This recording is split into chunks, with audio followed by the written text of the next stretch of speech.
জোহরের নামাজের পর থালা হাতে দাঁড়িয়ে আছে ক্ষুধার্ত এতিম শিশুরা, কিন্তু পাতে কেবল সবজি আর ছোট এক টুকরো মাছ। তবে মাঝে মধ্যে সেটাও ঠিকমতো জোটে না তাদের ভাগ্যে। বরিশাল পলাশপুর রহমানিয়া পাবলিক এতিমখানা মাদ্রাসা, এখানে বস্তির ভিতরে মাদ্রাসা গুচ্ছগ্রামে, আপনারা অনেকেই জানেন এবং চেনেন।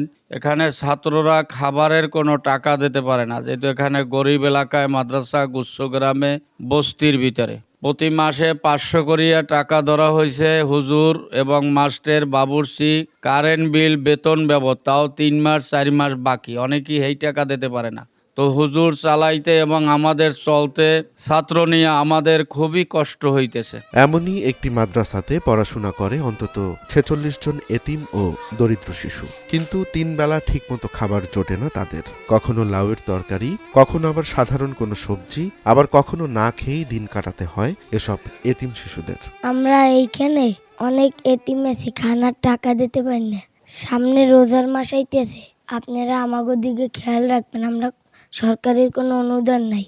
আমাকে হুজুরে অনেক কষ্ট করে খাবার জোগাড় করে খাওয়ায়, তারপরও সামনে রমজান মাস আইতেছে, এই খাবার জোগাড় করতে পারে না। সামনে রমজান মাস আসতে আসে, আমাকে খানায় অনেক কষ্ট হয়। আমরা তো খানার টাকা দিতে পারি না। আমাদের মাদ্রাসায় কোনো সরকারি অনুদান নেই। আমাদের সবার মাথা বাবদ 500 টাকা বেতন দিচ্ছে, তাও দিতে পারি না, অনেকদিন যাবৎ বাকি।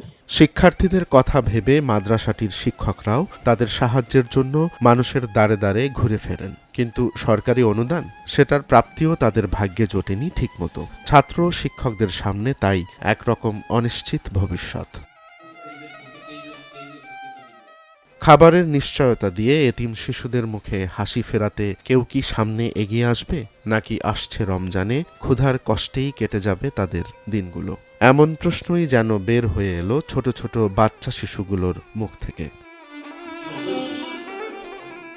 রোমান্স তালুকদার, নয়া দিগন্ত।